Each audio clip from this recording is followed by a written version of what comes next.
واقعہ کچھ ایسا ہے کہ جب بھی سنتے یا پڑھتے ہیں تو درد ایک نئے انداز میں وارد ہوتا ہے، فضائیں افسردہ سی ہو جاتی ہیں، بہار خزاں میں تبدیل، اور یہاں تک کہ خود سے بھی روٹھ جانے کا دل کرتا ہے۔ پیڑ بھی غم حسین میں اداس پھرتا ہے۔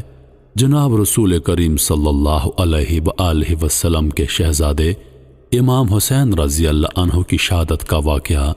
یقیناً کچھ ایسا ہی دردناک ہے،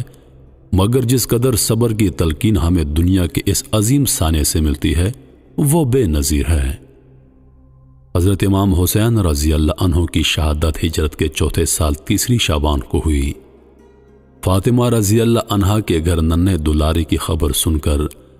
جناب رسول اللہ صلی اللہ علیہ وآلہ وسلم علی المرتضیٰ کے گھر تشریف لائے اور اپنے لال کو گود میں لے کر ان کے داہنے کان میں اذان اور بائیں کان میں اقامت کہہ کر اپنی زبان ان کے منہ میں دی، اور یوں نبیوں کے تاجدار صلی اللہ علیہ وآلہ وسلم کا لوہاب دھن ننھے حسین کی گٹھی بنا۔ آپ کا عقیقہ پیدائش کے 7ویں دن کیا گیا۔ حضرت امام حسین رضی اللہ عنہ کی پرورش ایسے ماحول میں ہوئی کہ سن کر ہی رشک آتا ہے۔ خاتم الانبیاء حضرت محمد مصطفیٰ صلی اللہ علیہ وآلہ وسلم، شیر خدا حضرت علی ابن ابی طالب،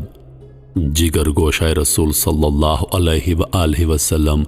سیدہ فاطمہ الزہرا رضی اللہ تعالی عنہا آپ کے اساتذہ تھے۔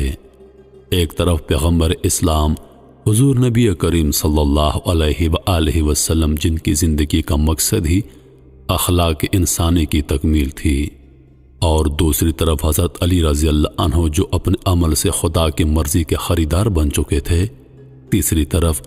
حضرت فاطمہ الزہرا رضی اللہ عنہا جو خواتین کے طبقے میں پیغمبر کی رسالت کو عملی طور پر پہچاننے کے لیے ہی قدرت کی طرف سے پیدا ہوئی تھی۔ ایسے خوبصورت اور نورانی ماحول میں حسین رضی اللہ عنہ کی پرورش ہوئی۔